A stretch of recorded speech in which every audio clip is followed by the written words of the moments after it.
इस जगह जमा सब पहला खड़ा हो गए अब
हल्दी चढ़ावन में शिव दयाल जीवन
हल्दी चढ़ रहा है घर वाली से पूछे के रही कि चढ़ा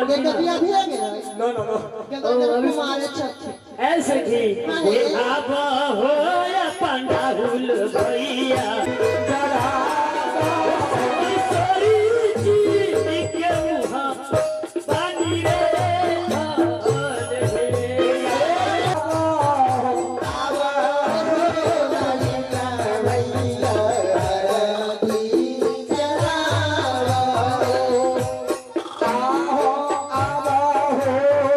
लक्ष्मी चाचा हरदी चढ़ा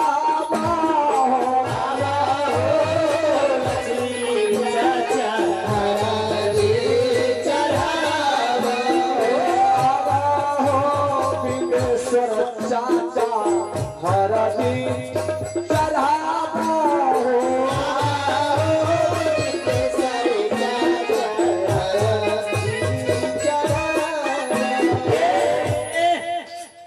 बाबा के तरफ कितना पैसा है? 21 रुपया है। के अपन ये भैया हथिन कितने दिन से हम शास्त्रा लगेले छलिया 1 महीना से ना। आई ले कम से कम हल्दी चढ़ावे में एक हाथ धो के चाहिए 500 अकाउंट में। हाँ एगो 500 एक दिन के कम से कम आधो दिहाड़ी देना चाहिए। हाँ एगो ऐसे ना एगो 500 या मांग कितना से बोल दो हरी चढ़ावा 500 कभी छोड़ दी नहीं ते दादा रे दादा हे भैया की तरफ से हल्दी चढ़ावन में 101 रुपया देना चावल। लाल बाबू जी लाल बाबू जी हे अलखिन लाल बाबू चाचा हल्दी चढ़ावे लाल बाबू चाचा हरदी चढ़ावे अलखिन लाल बाबू चाचा लाल बाबू चाचा हरदी चढ़ावे सिया के सुहा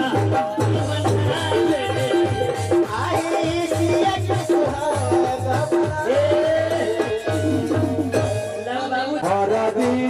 चढ़ावा राजू भैया सोने जीते मुहा पानी रे खाल जी सोने जीते मुहा पानी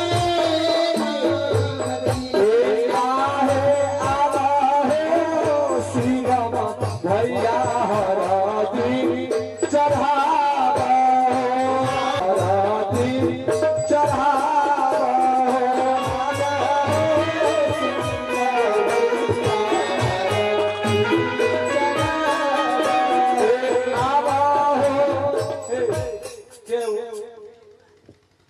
अतायमा हरदी चढ़ावा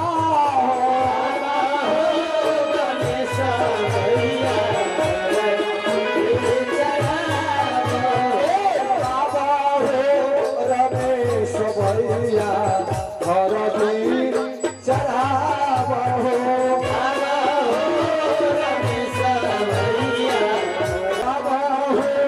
दिलीप भैया हरदी चढ़ावा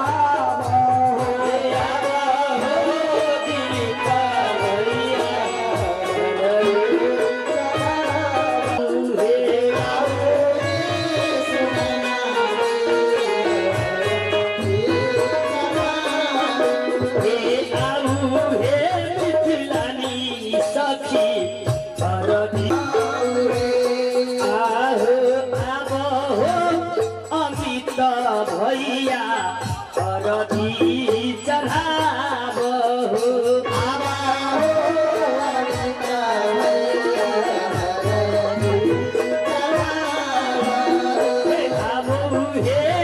अपन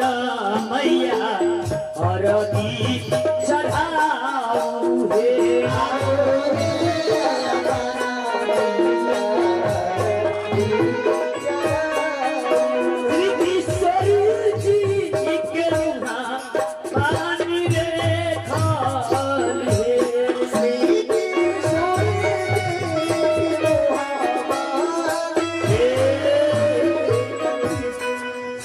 माई से निवेदन करे कि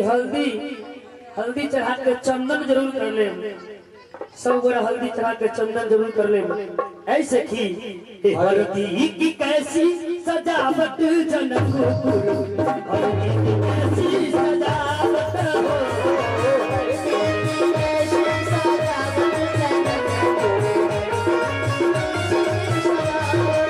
हल्दी की कैसी सजावट जनकपुर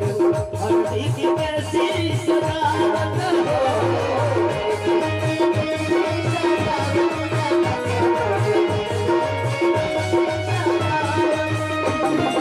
महिला हल्दी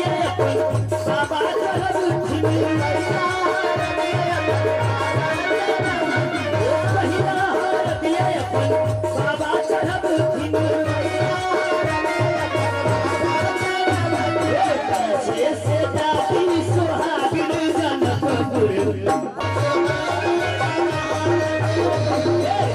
से दादी सुहागिन जनकपुर हल्दी की कैसी सजावट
हल्दी की कैसी सजावट है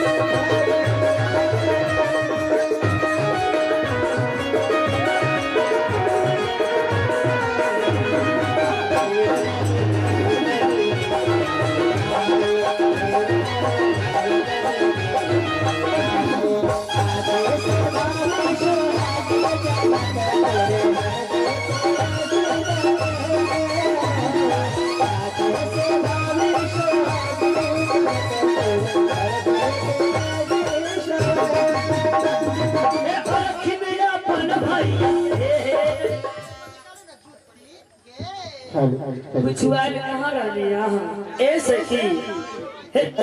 से लहीला हो बाबा हो हरदी के नामा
छोटकी के गोरखपुर साइड में घुमा दा कहाँ से लहिला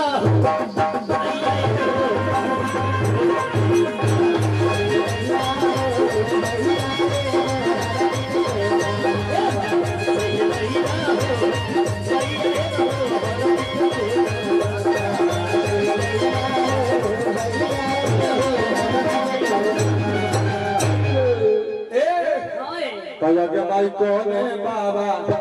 अगे माई कोने बाबा हरदी चारा लाला अगे माई कोने बाबा हरदी चारा लाला हरदिया छिपा तारा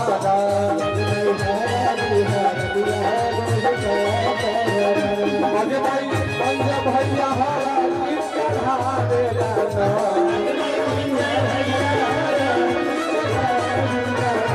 आगे माई मंजर भैया हरा गीत चढ़ावेला ना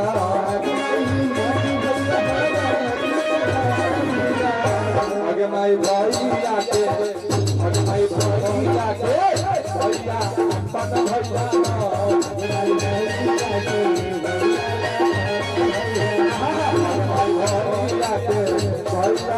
पद भैया चाचा हरा गीता धावेला ना आगे माई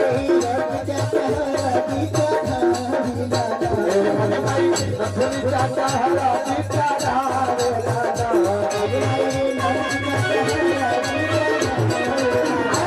हमारी चाचा के चाचा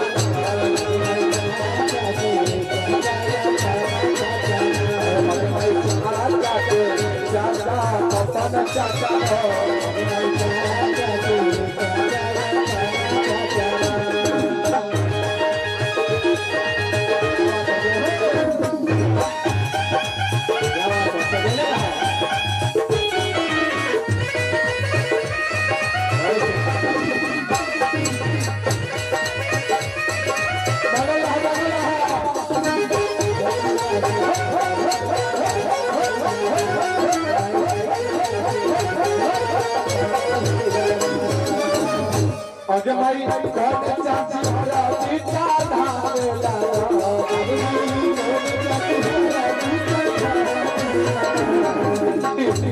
चाची हरा गीता धावेला आगे माई चाची हरा गीता आगे माई चाची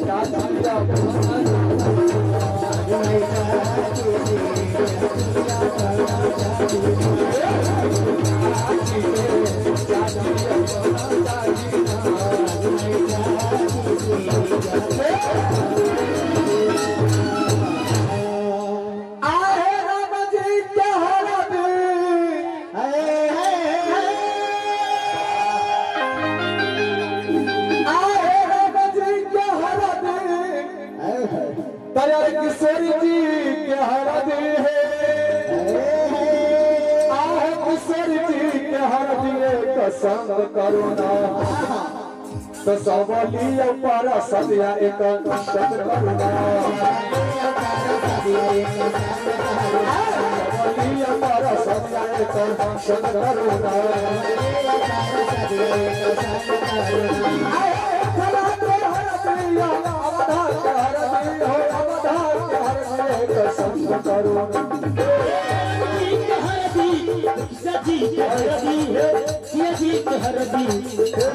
अहाँ सब जाइ छियै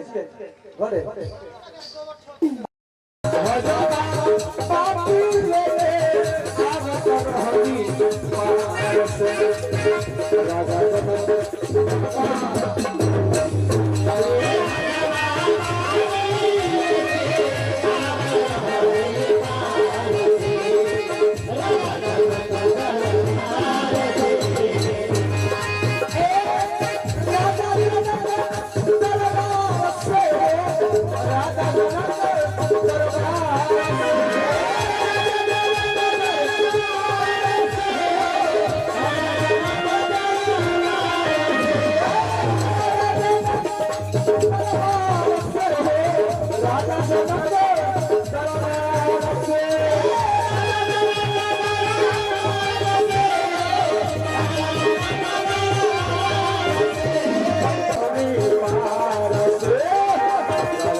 हम तर